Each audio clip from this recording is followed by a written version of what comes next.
Hello students, let's start this lecture. आता next आहे that is moment of inertia of the solid sphere. Okay, so moment of inertia of solid sphere कसं येणार बघा. Moment of inertia of solid sphere. Moment of inertia of solid sphere. आता moment of inertia of solid sphere about कुठला axis घ्यायचा आहे, about any axis passing through center. So this is the first axis. Moment of inertia of solid sphere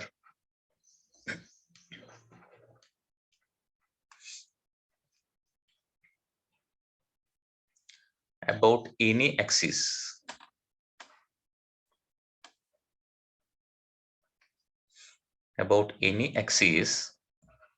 passing through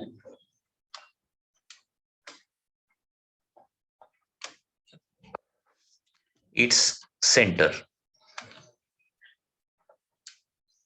Passing through its center. Okay, suppose this is a sphere like this. आणि axis जो आहे तो axis कसा pass होतोय, centre मधून axis pass होतोय like दिस. म्हणजे हा कुठलाही ऍक्सिस असेल पासिंग थ्रू इट्स सेंटर आणि या ऍक्सिस भोवती मोमेंट ऑफ इनर्शिया काढायची आहे. आता याचं डेरिवेशन देखील आहे, पण हे डेरिवेशन आपण आता बघणार नाहीये. याच्या डेरिवेशन मध्ये आपल्याला काय करावं होतं, एक डिस्क आपल्याला disc as a element consider करावा लागतो. त्या डिस्कची मोमेंट ऑफ इनर्शिया काढावं लागते आणि त्याचं इंटिग्रेशन घ्यावं लागतं. Okay,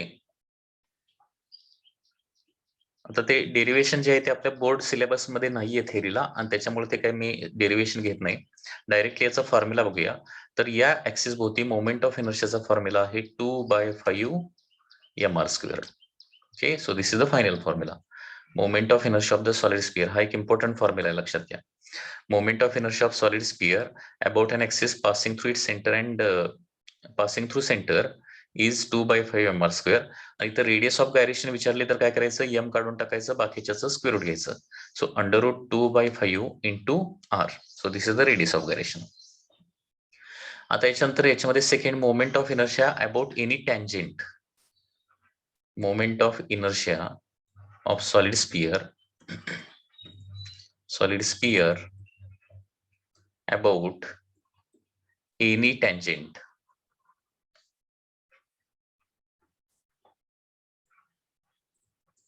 Moment of inertia of solid sphere about any tangent. म्हणजे सरफेसला काढलेली tangent. Okay, suppose once again this is a solid sphere. तर सेंटर मधून पास होणाऱ्या ऍक्सिस भोवतीची किंवा सेंटर ऑफ मास मधून पास होणाऱ्या ऍक्सिस भोवतीची मोमेंट ऑफ इनर्शिया आपल्याला माहितीच आहे.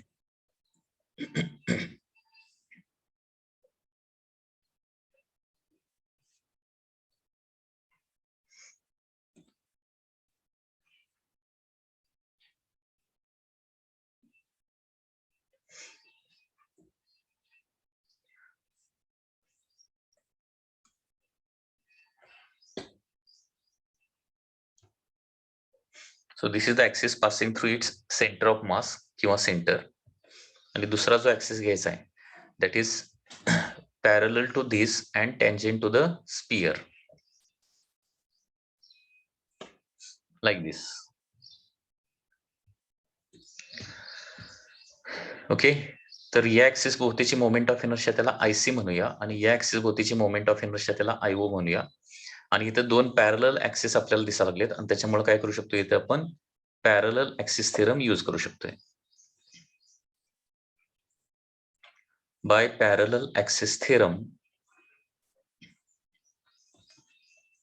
काय होणार बघा, IO is equal to IC plus mh². So IO is equal to IC किती होणार आहे, that is 2/5 mr² plus mass into त्या पॅरलल ऍक्सिस मधलं परपेंडिक्युलर डिस्टन्स. त्या पॅरलल ऍक्सिस मधलं परपेंडिक्युलर डिस्टन्स म्हणजे काय असतं, एच असतं. आणि हे एच इज इक्वल टू या ठिकाणी किती होणार आहे, रेडियस ऑफ स्पियर एवढं.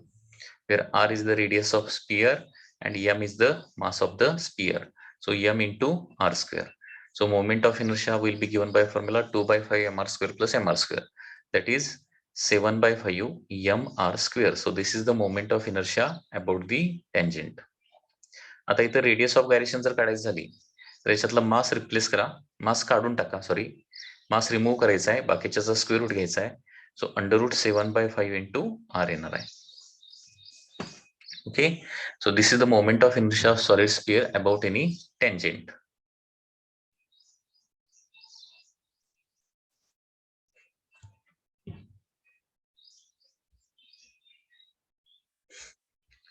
म्हणजे सॉलिड स्फियरचे मोमेंट ऑफ इनर्शियाचे फॉर्म्युले पुन्हा एकदा बघा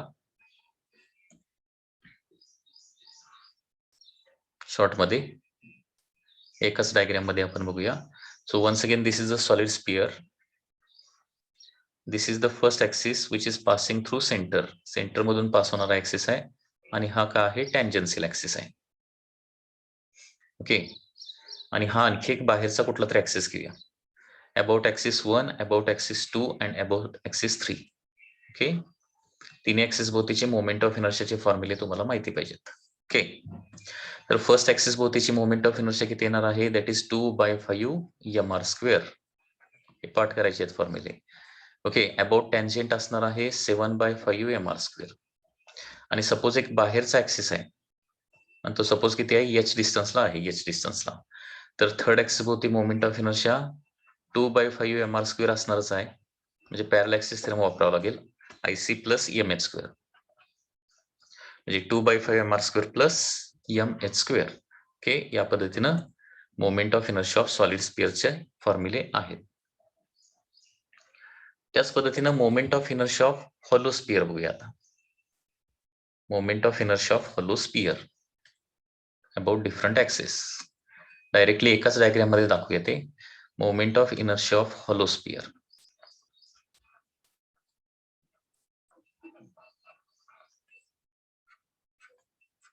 moment of inertia of hollow sphere.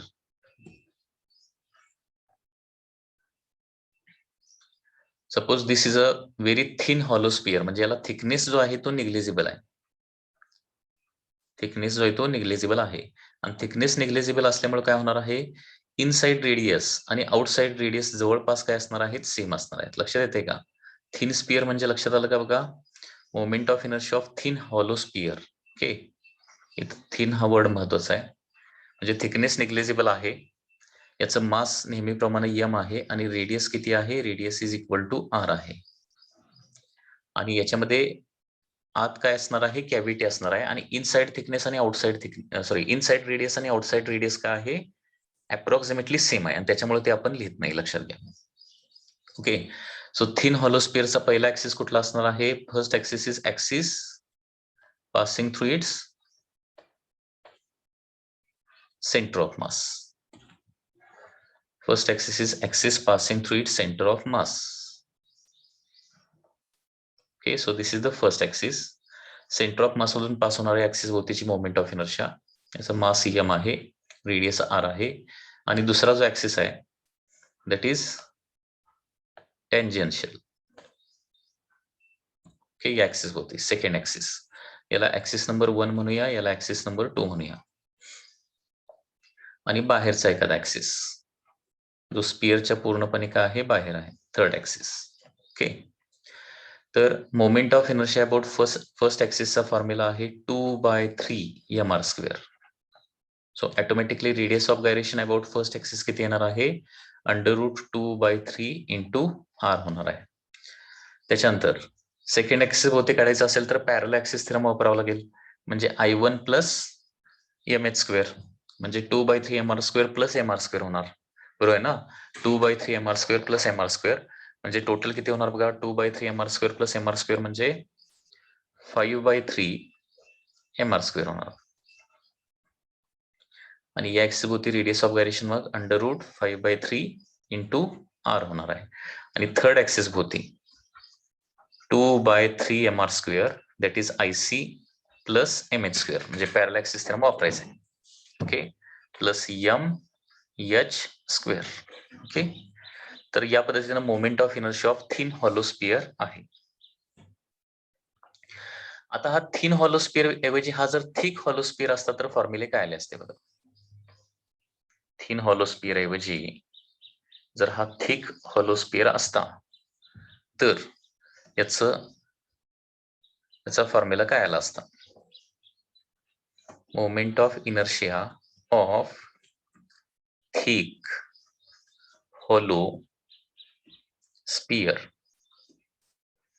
Moment of inertia of thick hollow sphere. लक्षात घ्या, थिन हॉलो स्पियर म्हणजे थिकनेस नेग्लिजिबल असतो. इनसाइड रेडियस आणि आउटसाइड रेडियस जी आहे ती जवळपास सेम असते. आणि थिक हॉलो स्पियर मध्ये काय होणार आहे? थिकनेस जास्त असणार आहे. आणि थिकनेस जर जास्त असल्यामुळं इथं काय होणार आहे?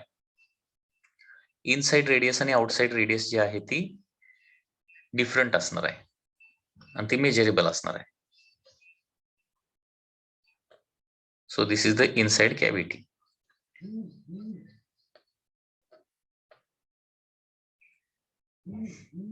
म्हणजे इनसाइड रेडियस जी आहे ती किती असणार आहे? फॉर एक्झाम्पल स्मॉल आर असेल आणि आउटसाइड रेडियस जी आहे ती सपोज किती असेल? कॅपिटल आर असेल.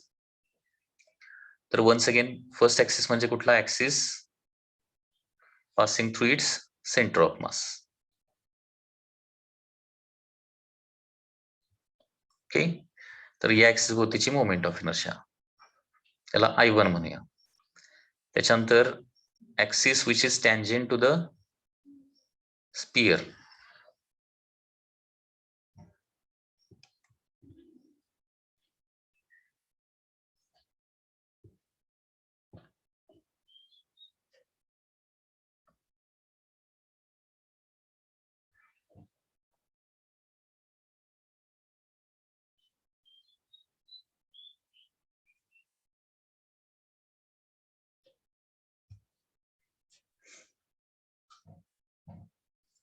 so this is the tangential axis.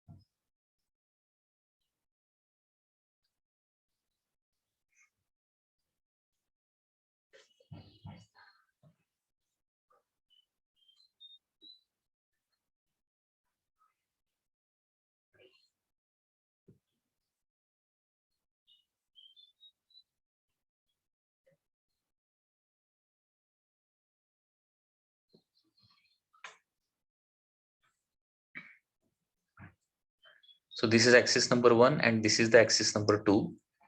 Okay, axis number 1 भोवतीची मोमेंट ऑफ इनर्शिया म्हणजे about an axis passing through its centre of mass, त्याचा फॉर्म्युला आहे दॅट इज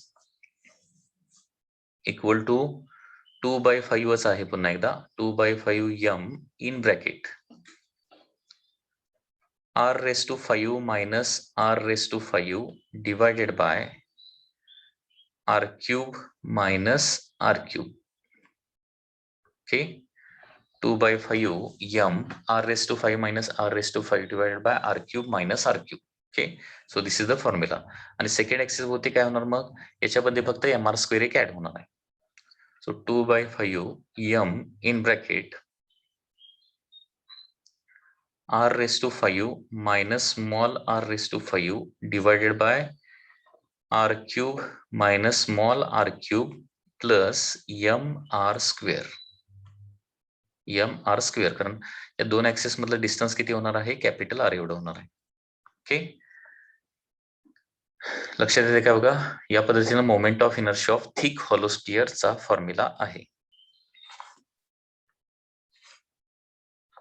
आता moment of inertia of solid sphere से related एक example बघूया. काय example आहे बघा. तर 3 solid sphere each of mass m and diameter d are stuck together such that lines connecting the centers form an equilateral triangle of side d. The ratio of IO to IA of the system perpendicular to plane of triangle is. Okay, हे बघा question कसा आहे बघा.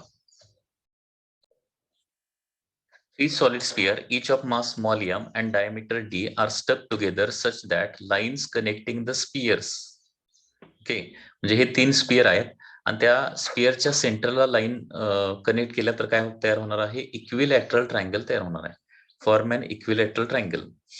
Okay, of side of length equal to D, म्हणजे स्पिअरचा जेवढा diameter असणार आहे तेवढी इक्विलॅटरल ट्रायंगलची काय असणार आहे, लेंथ असणार आहे. तर ratio of IO divided by I, म्हणजे ओ पॉईंट कुठं आहे, इथं सेंटरला आहे. तर या पॉईंट भोवतीची moment of inertia divided by A point भोवतीची मोमेंट ऑफ इनर्शिया, म्हणजे ए पॉईंट इथं आहे. म्हणजे या ऍक्सिस भोवती एकदा आपल्याला मोमेंट ऑफ इनर्शिया कॅल्क्युलेट करावं लागेल आणि या ऍक्सिस भोवती एकदा मोमेंट ऑफ इनर्शिया कॅल्क्युलेट करावं लागणार आहे. ओके, आता या ऍक्सिस भोवती काढायचं असेल तर ओ पॉईंट मधून पास होणाऱ्या ऍक्सिस भोवतीची मोमेंट ऑफ इनर्शिया काढायची असेल तर काय करायचं, एका स्पिअरची काढायची आणि त्याचं ट्रिपल करायचं आहे डायरेक्टली. कारण ओ पॉईंट पासून तिन्ही स्पिअर काय आहेत, सेम डिस्टन्सला आहेत. बरोबर आहे ना. ओ या पॉईंट पासून तीनही स्पिअर सेम डिस्टन्सला आहेत. त्याच्यामुळे एका स्पिअरची moment of inertia about point O काढूया आणि त्याचं डायरेक्टली ट्रिपल करूया. ओके, तर सुरुवातीला काय होणार बघा, moment of inertia of spheres about point O, about point O, IO is equal to 3 times moment of inertia of each sphere. 3 times moment of inertia of काय येणार आहे, each sphere येणार आहे. ठीक आहे. आता IO हा ऍक्सिस कुठं आहे, स्पिअरच्या बाहेर आहे ना. आता फॉर एक्झाम्पल हा बी हा स्पिअर जर घेतला आपण, बी हा स्पिअर, तर बी च्या सेंटर मधून पास होणाऱ्या ऍक्सिस भोवती मोमेंट ऑफ इनर्शिया किती असते. बी हा एक सॉलिड स्पिअर आहे ना, सेंटर मधून जर ऍक्सिस जर पास होत असेल तर मोमेंट ऑफ इनर्शियाचा फॉर्म्युला काय असतो, 2/5 mr². हा माहिती असेल तुम्हाला. ओके, सेंटर मधून पास होणाऱ्या ऍक्सिस भोवतीची मोमेंट ऑफ इनर्शिया म्हणजे आयसी म्हणणार त्याला आपण. आणि ओ पॉईंट हा बाहेरचा पॉईंट आहे, बाहेरचा पॉईंट आहे. म्हणजे इथं काय करावं लागेल आपल्याला, पॅरल ऍक्सिस थेरम वापरावा लागेल. So 3 times IC plus mh² करावं लागणार. बरोबर आहे ना. कारण बी पॉईंट मधून पास होणाऱ्या ऍक्सिस भोवतीची मोमेंट ऑफ इनर्शिया आपल्याला माहिती आहे 2/5 mr², म्हणजे आयसी माहिती आहे आणि आयओ काढायचं आहे. बी पॉईंट मधून पास होणारा ऍक्सिस आणि ओ पॉईंट मधून पास होणारा ऍक्सिस हे दोन्ही ऍक्सिस एकमेकाला कसे आहेत, पॅरल आहे. त्यांच्यामध्ये डिस्टन्स किती असणार ते महत्वाची गोष्ट आहे. आता बघा, 3 टाइम्स आयसी म्हणजे काय येणार आहे, 2/5 mr² plus 2/5 mr² plus m into हे एच डिस्टन्स किती येणार आहे. एच म्हणजे काय, बी पॉईंट पासून ओ पॉईंट पर्यंत डिस्टन्स हे असणार आहे तुमचं एच, दोन पॅरल ऍक्सिस मधलं डिस्टन्स. ओके, आता या इक्विलॅटरल ट्रायंगलची साईड किती आहे, दॅट इज 2r आहे. डी एवढी दिली म्हणजे 2 टाइम्स रेडियस असणार आहे. आता इक्विलॅटरल ट्रायंगलची साईड जर 2r असेल तर कुठल्याही एपेक्स पासून त्या इक्विलॅटरल ट्रायंगलच्या सेंटर पर्यंत डिस्टन्स किती असतं, हा फॉर्म्युला तुम्हाला माहिती पाहिजे. हे बघा, ही कन्सेप्ट, हा फॉर्म्युला पाठ करून ठेवा. हा इक्विलॅटरल ट्रायंगल आहे, सपोज एल साइडचा इक्विलॅटरल ट्रायंगल आहे आणि हा काय आहे, त्या ट्रायंगलचा सेंटर आहे. तर कुठल्याही कॉर्नर पासून सेंटर पर्यंत जे डिस्टन्स असतं ते किती असतं, L/√3 असतं. लक्षात घ्या, इथून इथपर्यंत डिस्टन्स L/√3. म्हणजे इथं एच जे होणार आहे ते किती होणार आहे, इक्विलॅटरल ट्रायंगलची साईड किती आहे, 2r डिवायडेड बाय √3 याचा स्क्वेअर होणार आहे. लक्षात आलं. So IO is equal to 3 in bracket 2/5 mr² plus किती होणार आहे, 4/3 mr² होणार आहे. आणि त्याच्यामुळं आयओ, ओ ऍक्सिस भोवतीची मोमेंट ऑफ इनर्शिया आयओ म्हणजे काय होणार आहे, that is 3 times in bracket 2/5 plus 4/3. So 3 2 जार 6, 5 4 जार 20. सो 26/15 mr² येणार आहे. करेक्ट.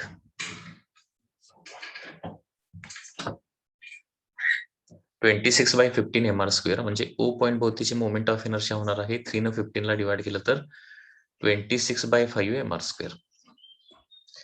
ओके, सो तिन्ही स्पिअरची moment of inertia about axis passing through point O.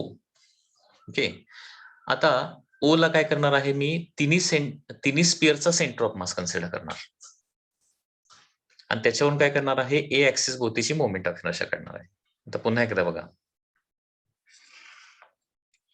Bye parallel axis theorem, पुन्हा एकदा by parallel axis theorem, by parallel axis theorem.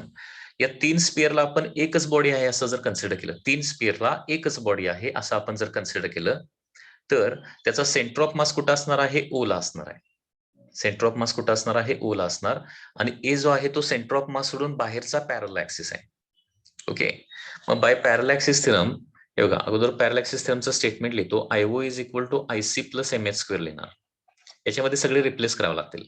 IO म्हणजे काय होणार आहे? Moment of inertia about axis A येणार आहे. हे बघा पुन्हा एकदा सांगतोय, या तिन्ही स्पिअरला एकच बॉडी आहे असं जर कन्सिडर केलं, तर ओ हा काय असणार आहे? त्या 3 स्पिअरचा सेंटर ऑफ मास असणार. तिन्ही स्पिअरचा सेंटर ऑफ मास. ओके, कुठला?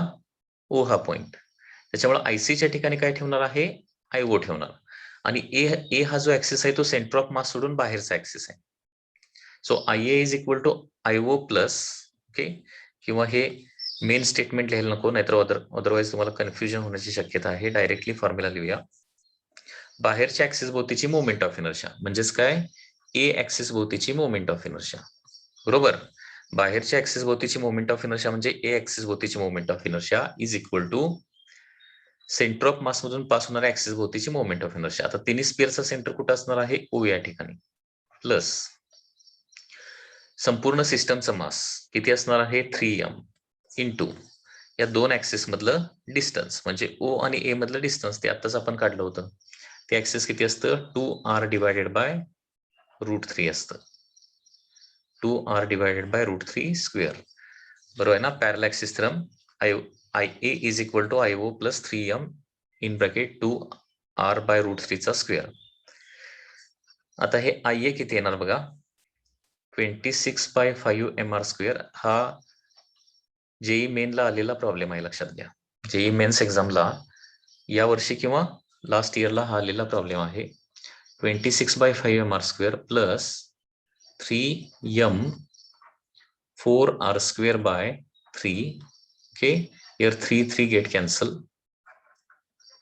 So IA is equal to 26/5 mr square plus 4 mr square. म्हणजे IA किती येणार बघा? 46/5 mr square होणार. 46/5 mr square. आणि आता रेशो विचारलाय IO डिवायडेड बाय IA काय असणार आहे ratio. So therefore IO by IA हा रेशो काय असणार आहे? IO म्हणजे असणार आहे 26/5 mr square divided by 46/5 mr square. mr square by 5 mr square by 5 get cancel. 26/46 होणार आहे. And therefore moment of inertia about O axis divided by moment of inertia about A axis येणार आहे 13/23. So this is the final answer.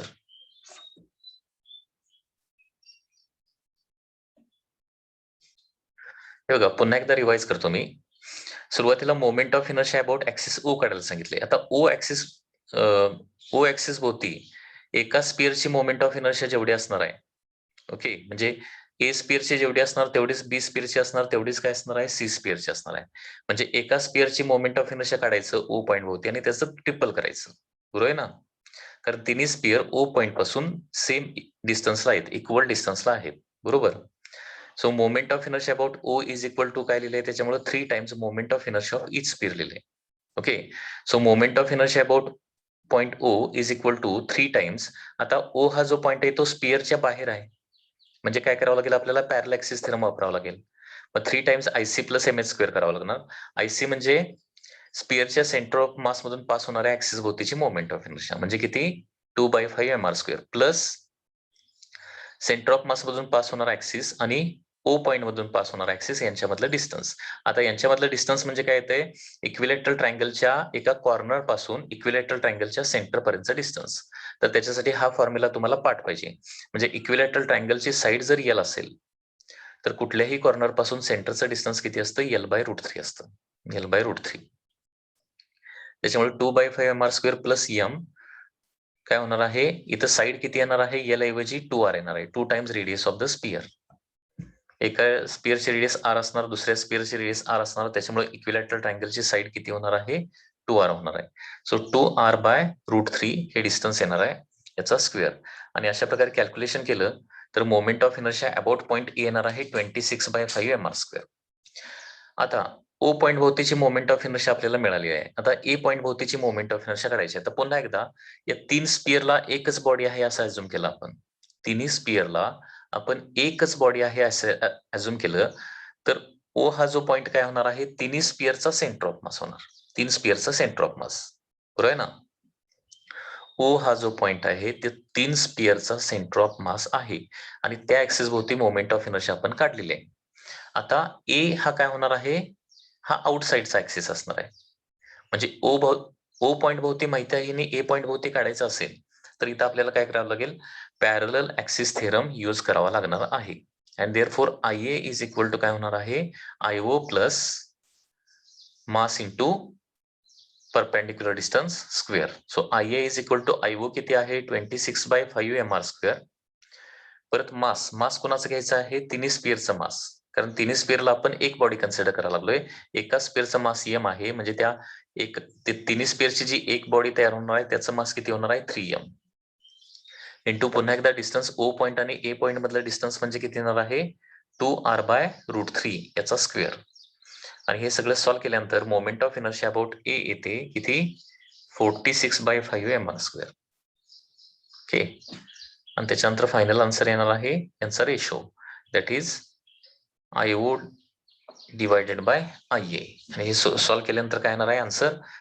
13/23 is the answer. 13 divided by 23. त्याच्यानंतर next आहे that is moment of inertia of the solid cylinder. Moment of inertia of solid cylinder. Okay. Solid सिलेंडरची moment of inertia.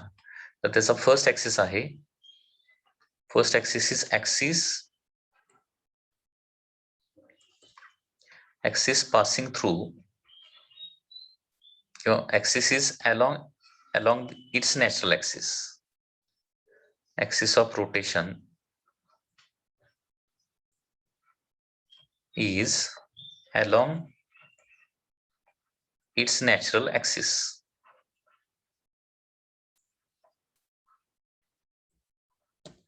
बघा,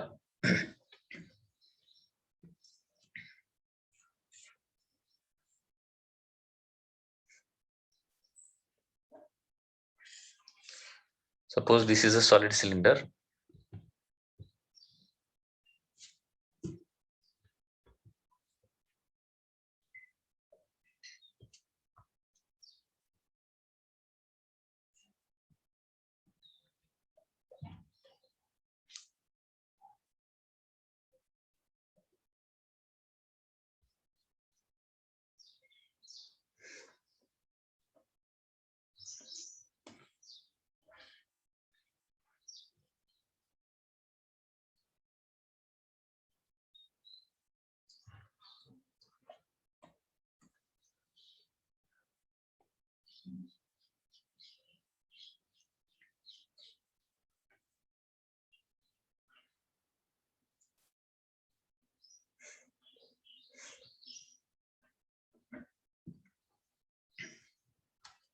This is the axis.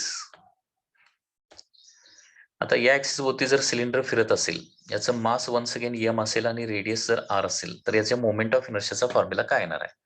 आता solid cylinder म्हणजे काय असतं? एक disk असते की ज्याचा थिकनेस जास्त असतो. म्हणजे डिस्क आणि सॉलिड सिलेंडर मध्ये डिफरन्स काय हे बघा. ही फॉर एक्झाम्पल डिस्क आहे, बरोबर आहे ना? डिस्कला थिकनेस कमी असतो. हाच थिकनेस मी जर वाढवला तर काय होणार आहे? डिस्कचं कन्व्हर्जन सॉलिड सिलेंडर मध्ये होणार आहे. आणि त्याच्यामुळं डिस्कचा मोमेंट ऑफ इनर्शियाचा जो फॉर्म्युला आहे ना, तोच काय येणार आहे? सिलेंडरच्या मोमेंट ऑफ इनर्शियाचा फॉर्म्युला येणार आहे. So moment of inertia about this axis is given bye formula mr²/2. Very simple.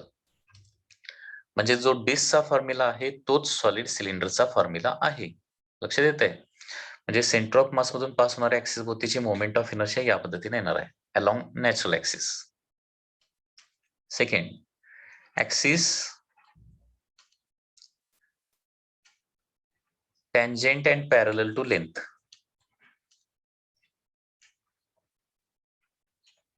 Tangent and parallel to length असा जर ऍक्सिस असेल तर मोमेंट ऑफ इनर्शिया कसे होणार आहे? तर ऍक्सिस इथं कसा दिसेल बघा, तुम्हाला या पद्धतीने दिसणार आहे ऍक्सिस.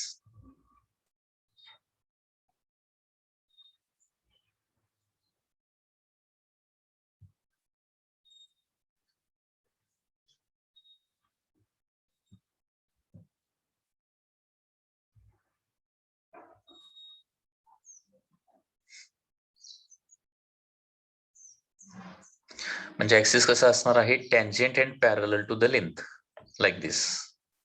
असं जर ऍक्सिस असेल, आता याला म्हणणार आयसी, याला म्हणणार आयओ, आणि आपल्याला इथं काय करावं लागेल? पॅरलल ऍक्सिस थेरम आपल्याला युज करावा लागणार आहे. Okay, so parallel axis theorem नुसार काय होणार बघा, IO is equal to IC plus M H square. So IO is equal to काय होणार आहे? आयसी म्हणजे M R square by 2 plus mass of the solid cylinder is M into H म्हणजे काय येणार आहे? Equal to R square. So M R square by 2 plus M R square म्हणजे tangent parallel to length जर असेल, okay, सिलेंडरला tangent काढायचे आहे आणि त्याच्या लेंथला पॅरल, ओरिजिनल ऍक्सिसला पॅरल असेल तर फॉर्म्युला येणार आहे 3/2 एम आर स्क्वेअर. पुन्हा एकदा इथं रेडियस ऑफ गायरेशन विचारलं तर रेडियस ऑफ गायरेशन किती येणार आहे? एम काढून टाका, बाकीच्याचं स्क्वेअर रूट r/√2. म्हणजे सॉलिड सिलेंडरचा फॉर्म्युला लक्षात ठेवायला सोपा आहे, लक्षात घ्या. जो डिस्कचा फॉर्म्युला येणार आहे तोच सॉलिड सिलेंडरचा फॉर्म्युला येणार आहे, परंतु कुठल्या ऍक्सिस होती? Along its natural axis. म्हणजे सिलेंडरचा जो ऍक्सिस आहे ना, स्वतःचा ऍक्सिस, त्या ऍक्सिस भोवतीची मोमेंट ऑफ इनर्शिया डिस्कचीच मोमेंट ऑफ इनर्शिया असते, mr²/2. आणि टँजेंट भोवती mr²/2 प्लस mr² म्हणजे 3/2 mr² येणार आहे. आता आणखी एक सिलेंडरचा महत्वाचा ऍक्सिस आहे आणि या ऍक्सिस भोवतीची मोमेंट ऑफ इनर्शिया कशी येणार बघा. Axis passing through center of mass, passing through center of mass and perpendicular to its length. Axis passing through center of mass and perpendicular to its length. म्हणजे याची diagram कशी होणार बघा.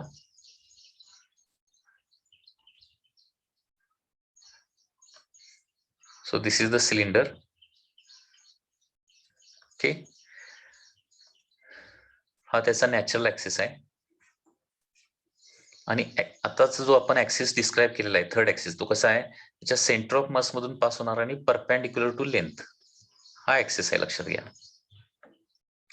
तर या ऍक्सिस भोवतीची मोमेंट ऑफ इनर्शिया किती येणार आहे? या ऍक्सिस भोवती, तर या ऍक्सिस भोवती मोमेंट ऑफ इनर्शिया येणार आहे आय इज इक्वल टू, आता बघा हा जो सिलेंडर आहे या ऍक्सिस भोवती एक थिन रॉड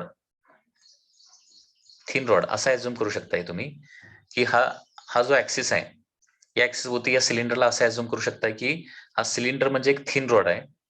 आता थिन रॉडची या ऍक्सिस भोवतीची मोमेंट ऑफ इनर्शिया तुम्हाला आठवत असेल. थिन रॉडची moment of inertia about an axis passing through its centre perpendicular to its length किती असते? ml²/12 असते ना, ml²/12 असते. परंतु तो थिन रॉड तर नाहीये, सिलेंडर म्हणजे थिन रॉड तर नसतं, तर त्याला काय असणार आहे? डिस्कचा पण शेप त्याच्यामध्ये असणार आहे. ओके, आणि डिस्क साठी हा जो ऍक्सिस असणार आहे तो कसा असणार आहे? डायमीटर. लक्षात येते का? म्हणजे या ऍक्सिस भोवती तुम्ही असा ऍझ्युम करू शकताय की आता जो दिलेला ऍक्सिस आहे passing through centre of mass perpendicular to length, तर हे सिलेंडर जे आहे ते कॉम्बिनेशन ऑफ काय आहे? Combination of rod and combination of disc आहे, लक्षात घ्या. कॉम्बिनेशन ऑफ डिस्क, आणि त्याच्यामुळे मोमेंट ऑफ इनर्शिया देखील काय येणार आहे? रॉडची मोमेंट ऑफ इनर्शिया प्लस डिस्कची मोमेंट ऑफ इनर्शिया. आता रॉडची moment of inertia about this axis काय येणार आहे? सपोज याची लेंथ किती असेल? Length of the cylinder L असेल, मास एम असेल आणि याची रेडियस काय असेल? आर असेल. तर एल लेंथचा रॉड असेल तर त्याची मोमेंट ऑफ इनर्शिया किती असते? ml²/12 असते. प्लस हा जो ऍक्सिस आहे तो या डिस्क साठी कसा असणार आहे? अबाउट डायमीटर असणार आहे, आणि डायमीटर भोवती डिस्कची मोमेंट ऑफ इनर्शिया किती असते? mr²/4 असते. म्हणजे टोटल फॉर्म्युला येणार आहे, एम जर कॉमन काढलं तर l²/12 प्लस r²/4 येणार आहे.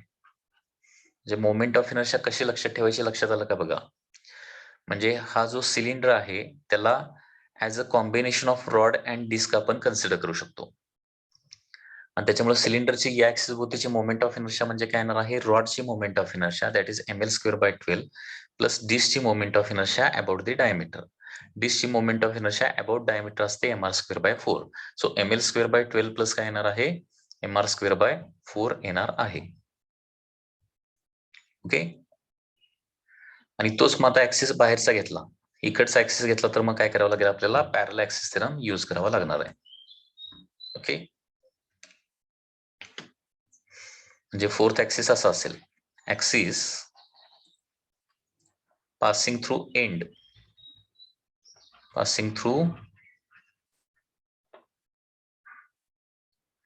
end and perpendicular to length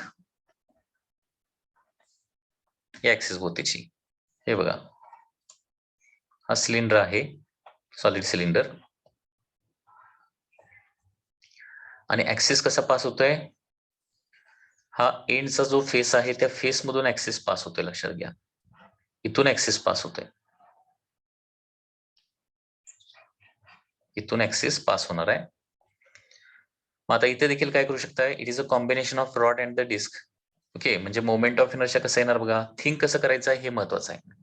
okay, तर एक तर पॅरलल ऍक्सिस थेरम वापरू शकताय किंवा डायरेक्टली असं थिंक करू शकताय की this is a combination of a thin rod which is rotating about one end and a disc which is rotating about the diameter. असं कॉम्बिनेशन करू शकताय तुम्ही. म्हणजे रॉडची moment of inertia about one end किती असते, ml²/3 असते, आठवतंय ना, ml²/3. Moment of inertia of the rod about axis passing through one end ml²/3 plus डिस्कची moment of inertia about diameter that is mr²/4 असते. सो मोमेंट ऑफ इनर्शियाचा formula येणार आहे m in bracket l²/3 plus r²/4 असा हा formula येणार आहे. तर हे चार moment of inertia of solid स्पेअरचे हे जे चार फॉर्म्युले आहेत हे तुम्हाला लक्षात ठेवणं आवश्यक आहे. पुन्हा एकाच डायग्राम मध्ये हे सगळे फॉर्म्युले दाखवूया आपण एकाच डायग्राम मध्ये. ओके, कसं येणार बघा. Suppose this is a solid cylinder like this. Okay, so this is it's natural axis, याला ऍक्सिस नंबर 1 म्हणूया. Okay, natural axis that is axis number 1. त्याच्यानंतर दुसरा जो ऍक्सिस आहे तो that is axis is tangential to the cylinder and parallel to length. Okay, so this is axis number 1, this is axis number 2. त्याच्यानंतर तिसरा जो axis आहे तो passing through center and perpendicular to its length आहे, passing through center and perpendicular to its length. आणि चौथा जो axis आहे तो कुठून पास होतोय, passing through one end and perpendicular to its length. Okay, so this is axis number 3 and this is axis number 4. तर first axis भोवती moment of inertia म्हणजे डिस्कची moment of inertia that is mr²/2. Second axis भोवतीची moment of inertia म्हणजे mr²/2 plus mr² म्हणजे 3/2 mr², parallel axis theorem.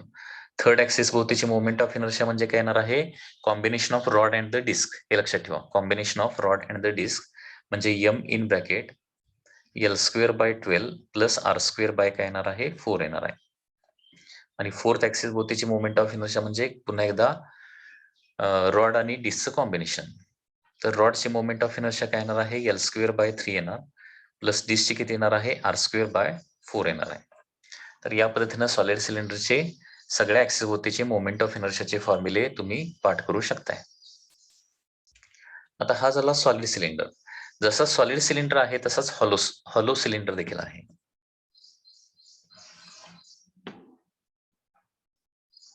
Thin hollow cylinder. Next, आता इथे देखील काय करतो मी, एकाच डायग्राम मध्ये सगळे फॉर्म्युले दाखवतो. एकाच डायग्राम मध्ये बघा, moment of inertia of thin hollow cylinder.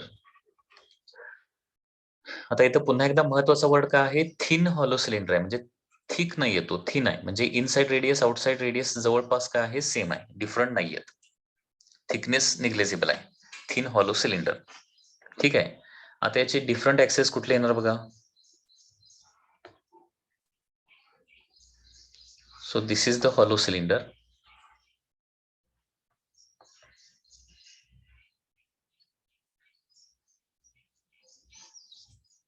Okay, so it is hollow from inside like this.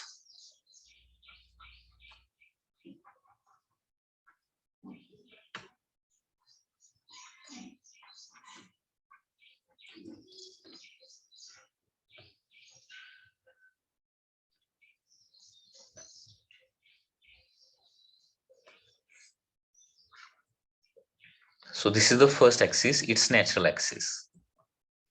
तर this is the first axis. या ऍक्सिस भोवतीची मोमेंट ऑफ इनर्शिया काढायची आहे. त्याच्यानंतर this is the second axis. Second axis भोवती. Third passing through its centre of mass and perpendicular to its length. This is the third axis. And fourth axis is passing through end and perpendicular to its length. Okay. आता hollow cylinder काय असणार आहे हे बघा. एक आपण ring घेतली, suppose there is a ring like this. अशा प्रकारे एक रिंग आहे आणि या रिंगचा थिकनेस वाढवला तर काय मिळणार आहे तुम्हाला, हॉलो सिलेंडर मिळणार आहे. आणि त्याच्यामुळं रिंगची या ऍक्सिस भोवतीची जी मोमेंट ऑफ इनर्शिया असणार ना, तीच हॉलो सिलेंडरची मोमेंट ऑफ इनर्शिया असणार आहे. त्याच्यामुळं फर्स्ट ऍक्सिस भोवती मोमेंट ऑफ इनर्शियाचा फॉर्म्युला म्हणजे रिंगचाच मोमेंट ऑफ इनर्शियाचा formula m into r square. Okay, here m is the mass, r is the radius. Okay, r ही काय असणार आहे, रेडियस असणार आहे आणि ही l ही काय असणार आहे, याची लेंथ असणार आहे. l is the length. Okay, तर फर्स्ट ऍक्सिस भोवतीचा मोमेंट ऑफ इनर्शियाचा फॉर्म्युला म्हणजे रिंगचाच मोमेंट ऑफ इनर्शियाचा फॉर्म्युला, दॅट इज काय असणार आहे, दॅट इज mr स्क्वेअर. त्याच्यानंतर सेकंड ऍक्सिस भोवतीचा मोमेंट ऑफ इनर्शियाचा फॉर्म्युला म्हणजे पॅरलल ऍक्सिस थिअरम. म्हणजे फर्स्ट ऍक्सिस भोवती जे असेल त्याच्यामध्ये परत काय होणार आहे, एम आर स्क्वेअर ऍड होणार आहे. So M R square plus M R square म्हणजे काय होणार आहे, 2mr स्क्वेअर होणार.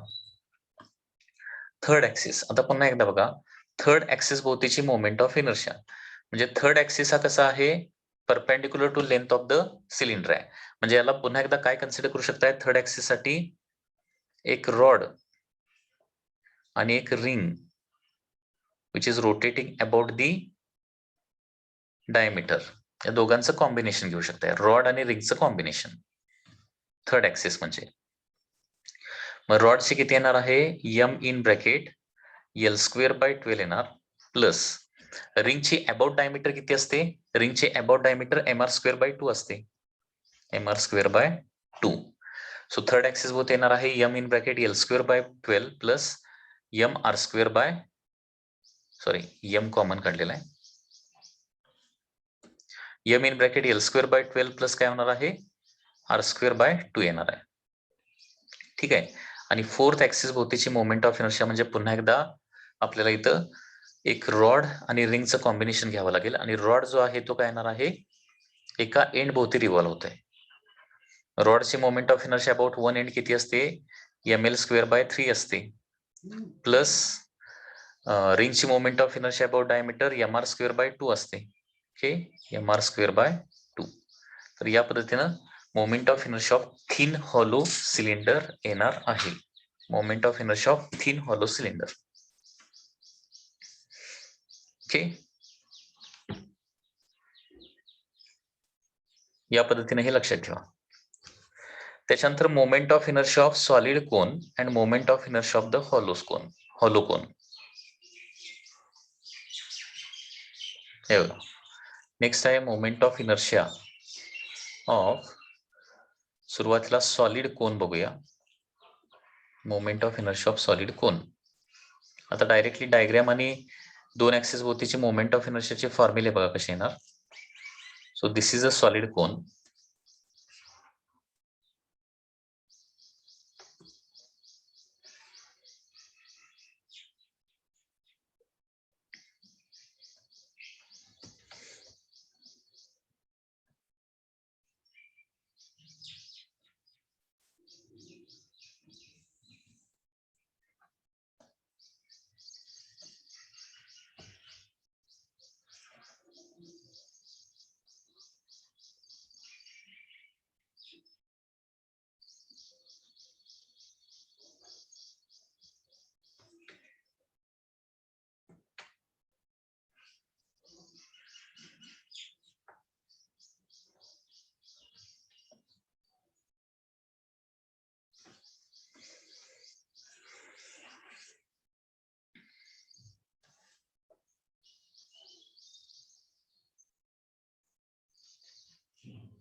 So this is the solid cone. तर moment of inertia of this cone म्हणजे याचं मास m आहे आणि बेसची रेडियस किती आहे r आहे. Radius of base is r, mass is m. So this is the first axis that is about its natural axis. So this is axis number 1 and second axis is about diameter of the baseचा diameter. Okay, so this is the second axis. या दोन axis भोवती पाठ करावे लागेल.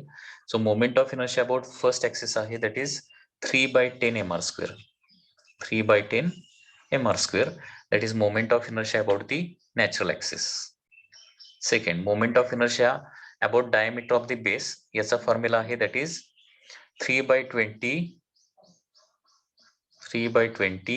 m in bracket r square plus 4h square, where h is height of the cone.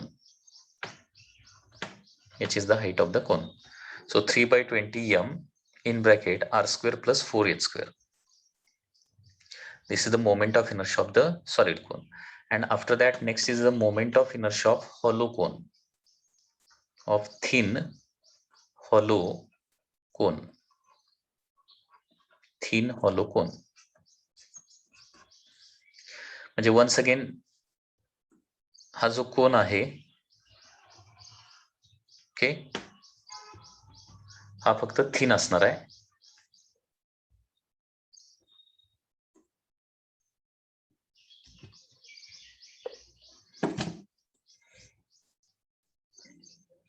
So diagram is like this.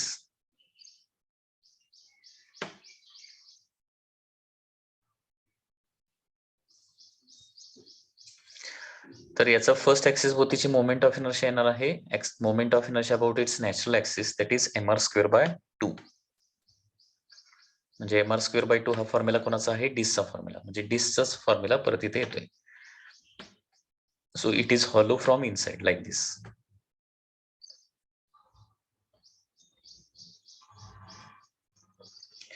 So this is the thin hollow cone.